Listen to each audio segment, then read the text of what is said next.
అని ఇట్లు మహనీయ గుణగరిష్ఠులైన శౌనకాది మునిశ్రేష్ఠులడిగిన రోమహర్షణ పుత్రుండును ఉగ్రశ్రవసుండను పేరనొప్పి నిఖిల పురాణ వ్యాఖ్యాన వైఖరీ సమేతుండైన సూతుండు ఈ విధంగా సద్గుణాలనిధి అయిన శౌనకుడు మొదలైన మునీంద్రులు అడిగారు. రోమహర్షుని కుమారుడు సమస్త పురాణాలను చక్కగా వివరించి చెప్పే నేర్పు కలవాడు అయిన ఉగ్రశ్రవసుడని ప్రసిద్ధుడైన సూతుడు ఇలా ఉపక్రమించాడు. సముడయ్యవ్వడు ముక్త కర్మచయుడై సన్యాసి అయి ఒంటిబోవ మహాప్రీతి ఓహో కుమారయనుదున్ వ్యాసుండు చీరంగ తన్మయ వృక్షమును తన్మయతం ప్రతిధ్వనులు సక్కంజేసే మున్నట్టి భూతమయున్ మ్రొక్కెద బాదరాయణి తపోధన్యాగ్రణిన్ ధీమణిన్. సర్వభూతములందు సమభావంతో సంచరించే మహాత్ముడు సుఖమహర్షి సర్వసంగ పరిత్యాగి అయి విరాగి అయి మహాయోగి అయి ఒంటరిగా అరణ్యంలో వెళ్తున్న సమయంలో తండ్రియైన వ్యాసులవారు అత్యంత వాత్సల్యంతో ఓ కుమారా అని పెద్దగా పిలుస్తుంటే అడవిలోని చెట్లన్నీ తన్మయత్వంలో ఓయంటూ ప్రత్యుత్తర రూపంగా ప్రతిధ్వనులు చేశాయి. అట్టి సకలభూతములు తానైనవాడు తపోధనులలో అగ్రేసరుడు మహామనీషి మహానుభావుడు బాదరాయణుడైన వ్యాసుని పుత్రుడు అయిన సుకునికి నమస్కారం చేస్తున్నాను. కార్యవర్గంబును కారణ సంఘంబునధికరించి చరించు ఆత్మతత్వమధ్యాత్మమనబడు అట్టి అధ్యాత్మము తెలియజేయగజాలు దీపమగుచు సకల వేదములకు సారాంశమై ఏకమై అసాధారణమగు ప్రభావరజకంబైన పురాణమన్మంబును గాఢ సంసారాంధకార పటలిదాటగోరెడి వారికి దయదలిర్ప ఏ తపోనిధి వివరించేర్పడంగ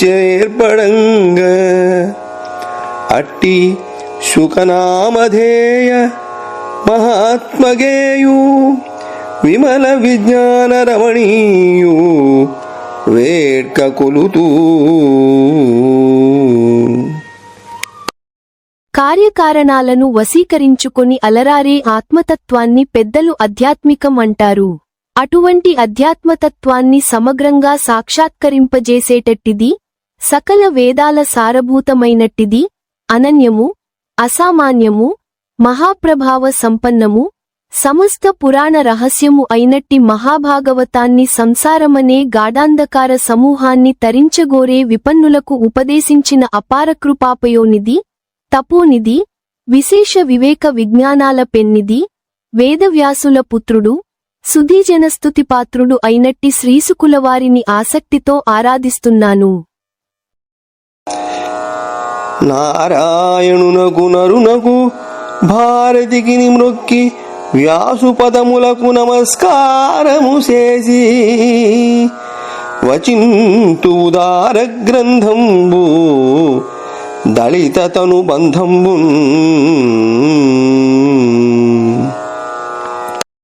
నరనారాయణలకు నమస్కారం చేసి సరస్వతీదేవికి మ్రొక్కి వ్యాసులవారి పాదపద్మాలకు ప్రణామం కావించి జనన మరణ బంధాలను పటాపంచలు చేసే పవిత్ర గ్రంథం అయిన భాగవతాన్ని వినిపిస్తాను అని ఇట్లు దేవతా గురు నమస్కారంబు చేసి ఇట్లని, మునీంద్రులారా, నన్ను మీరలు నిఖిలలోక మంగళంబైన ప్రయోజనం బడిగితిరి. ఏమిటం కృష్ణ సంప్రశ్నంబు సేయంబడు ఏ విధంబున ఆత్మ ప్రసన్నంబగు నిర్విఘ్నయు నిర్హేతుకయునై హరిభక్తి ఏ రూపంబునం గలుగు అది పురుషులకు పరధర్మంబగు. వాసుదేవుని యందు ప్రయోగింపబడిన భక్తి యోగంబు వైరాగ్య విజ్ఞానంబులం పుట్టించు. నారాయణ కథ వలన ఏ ధర్మంబులు తగులువడవు, అవి నిరర్ధకంబులు. అపవర్గ పర్యంతంబైన పరధర్మంబునకు దృష్ట శృత ప్రపంచార్థంబు ఫలంబు కాదు. ధర్మమునందు అవ్యభిచారి అయిన అర్థంబునకు కామంబు ఫలంబు కాదు. విషయభోగంబైన కామంబునకు ఇంద్రియ ప్రీతి ఫలంబు కాదు. ఎంత తడవు జీవించు అంతియ కామంబునకు ఫలంబు.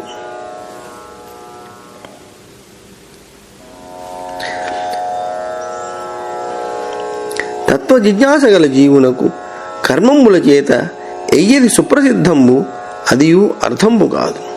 తత్వ జిజ్ఞాస అనున్నది ధర్మ జిజ్ఞాస ఎగుట. కొందరు ధర్మంబే తత్వంబని పలుకుదురు. తత్వవిధులు జ్ఞానంబను పేర అద్వయంబైనది తత్వంబని ఎరుంగుదురు.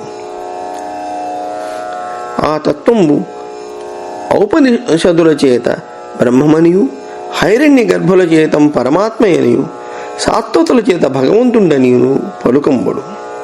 వేదాంత శ్రవణంబున గ్రహింపంబడి జ్ఞానవైరాగ్యంబుల తోడం కూడిన భక్తి చేత తత్పరులైన పెద్దలు క్షేత్రజ్ఞుండైన ఆత్మయందు పరమాత్మం పొడగందురు.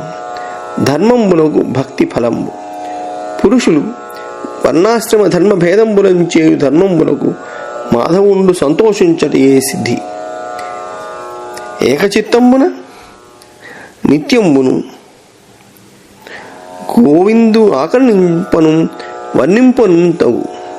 చక్రాయుధ ధ్యానంబను ఖడ్గంబున వివేకవంతులు అహంకార నిబద్ధంబైన కర్మంబు త్రుంచివైతురు. భగవంతుని యందలి శ్రద్ధయు అపవర్గదంబగు తత్కథాశ్రవణాదులందు అత్యంతాసక్తియు పుణ్యతీర్థావగాహన మహత్సేవాదులచే సిద్ధించు. కర్మ నిర్మూలన హేతువులైన కమలలోచను కథలందు ఎవ్వండు రతిసేయు విననిచ్చగించు. వానికి ఇతరంబులెవ్వియు రుచి పుట్టింపనేరం. పుణ్యశ్రవణ కీర్తనుడైన కృష్ణుడు తన కథలు వినువారి హృదయంబులందు నిలిచి శుభంబులాచరించు, అశుభంబులు పరిహరించు.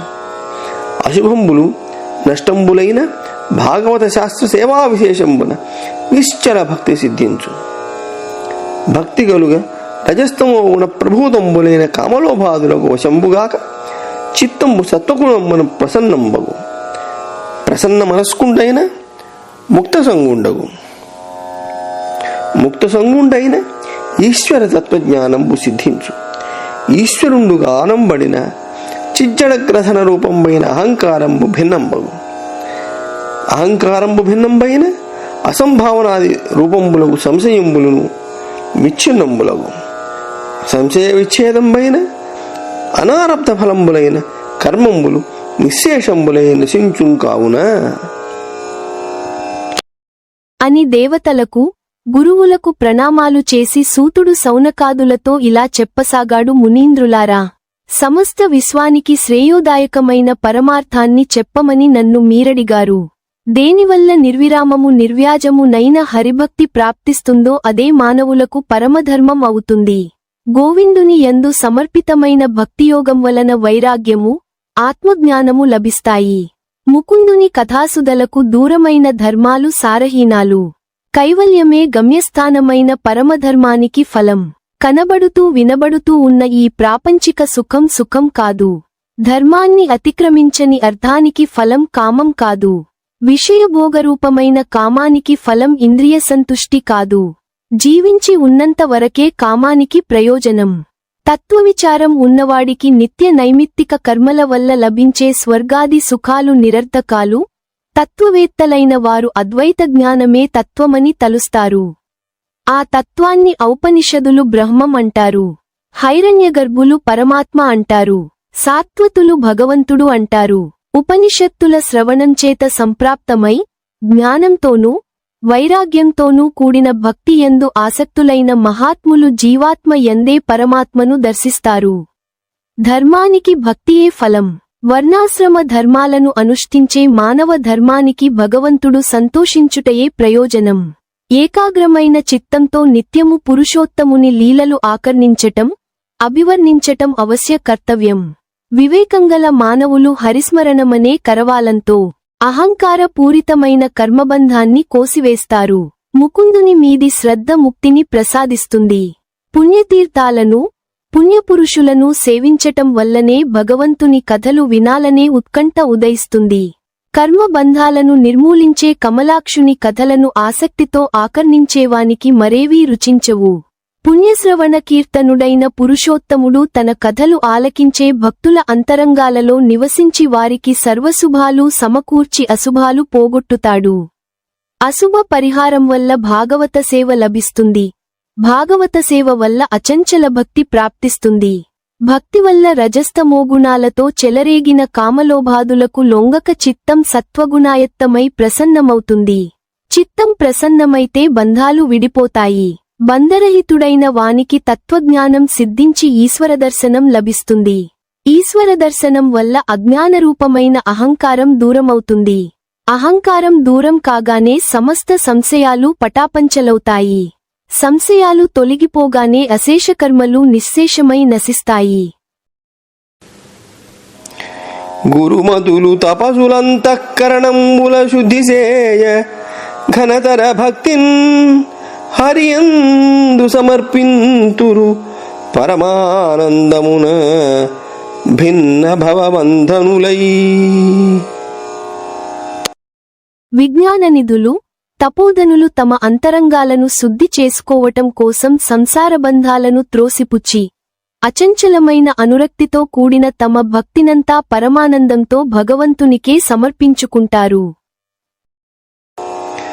పరమపురుషుడొక్కడాఢ్యుడు పలనోద్భవనాశముల్ సురిదిజేయు ముకుంద పద్మజ శూలి సంజల ప్రాకృత స్ఫురిత సత్వరజస్తమంబుల పొందునందు శుభస్థితుల్ హరిచరాచర కోటికిచ్చు అనంత సత్వ నిరూఢుడై.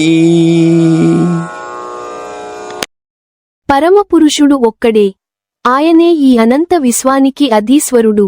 ఆయనే సత్వరజస్తమోగుణాలను స్వీకరించి బ్రహ్మ, విష్ణు, మహేశ్వరులు అనే 3 రూపాలు ధరించి ఈ లోకాలను సృష్టిస్తూ, రక్షిస్తూ, అంతం చేస్తూ ఉంటాడు. అందులో అనంత సత్వగుణ సంపన్నుడైన శ్రీహరి చరాచర ప్రపంచానికి అపార శుభాలను అనుగ్రహిస్తాడు. మరియు ఒక్క విశేషంబు గలదు.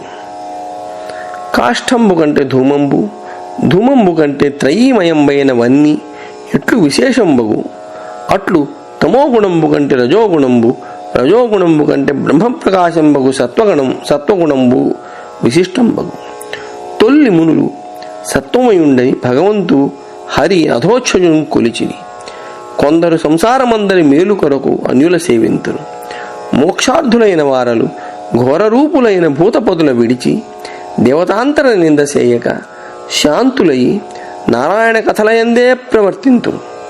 కొందరు రాజస తామసులై సిరియు ఐశ్వర్యంబును ప్రజలను కోరి పితృభూత ప్రజేశాదులను ఆరాధింతురు. మోక్షమిచ్చుడం చేసి నారాయణుడు సేవ్యుండు. వేద యాగ యోగ క్రియా జ్ఞాన తపోగతి ధర్మంబులు వాసుదేవ పరంబులు.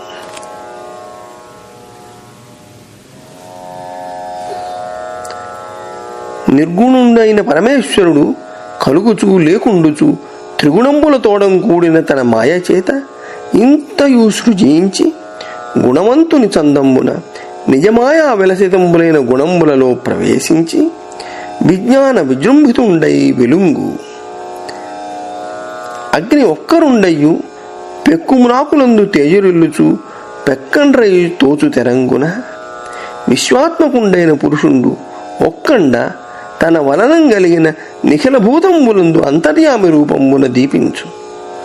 మహాభూత సూక్ష్మేంద్రియంబుల తోడం కూడి గుణమయంబులైన భావంబులం తన చేత నిర్మితంబులైన భూతంబులందు తగులువడక తద్గుణంబుల అనుభవంబు చేయుచు లోకకర్త అయిన అతండు దేవ తిర్యంగ్ మనుష్యాది జాతులందు లీలనవతరించి లోకంబుల రక్షించు అని మరియు సూతుండిట్లనియే.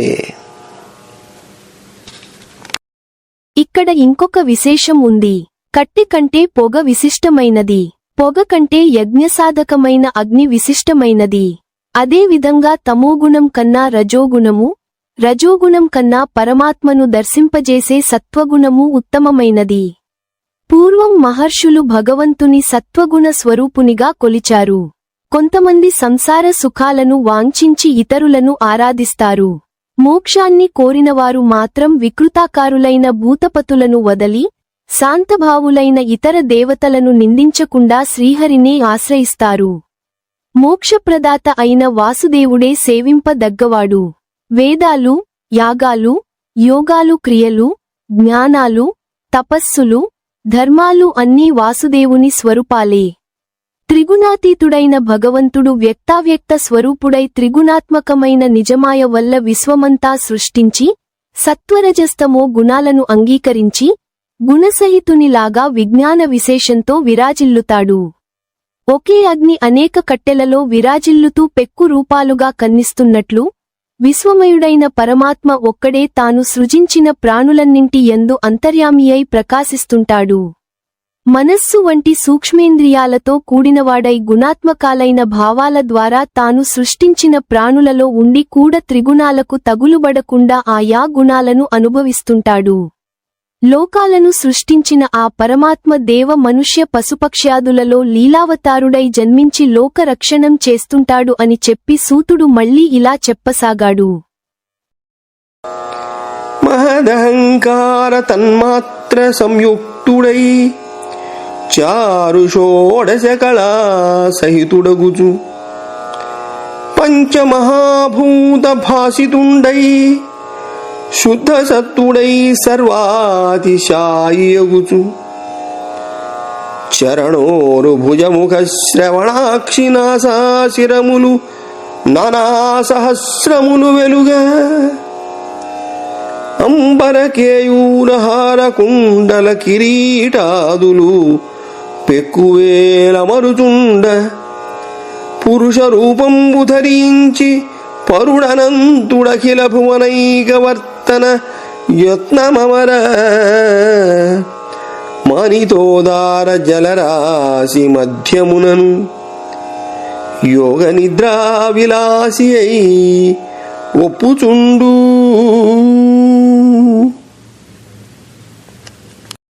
పరాత్పరుడు అనంతుడు అయిన ఆ భగవంతుడు సమస్త భువనాలను సృష్టింపదలచి మహదహంకారాలతో శబ్ద, స్పర్శ, రూప, రస, గంధాలు అనే తన్మాత్రలతో కూడి షోడశకళాపరిపూర్ణుడై పృథివీ, జలం, అగ్ని, వాయువు, ఆకాశం అనే పంచభూతాలతో ప్రకాశమానుడై శుద్ధసత్వస్వరూపుడై సర్వేశ్వరుడై వేలకొలది పాదాలు, తొడలు, భుజాలు, ముఖాలు, చెవులు, కన్నులు, శిరస్సులతో అలరారుతూ వేలకొలది వస్త్రాలు, భుజకీర్తులు, హారాలు, మకరకుండలాలు, మణికిరీటాలు ధరించి పరమపురుష రూపం ధరించి యోగనిద్రా ముద్రితుడై మహాసముద్ర మధ్యంలో శయనించి ఉంటాడు.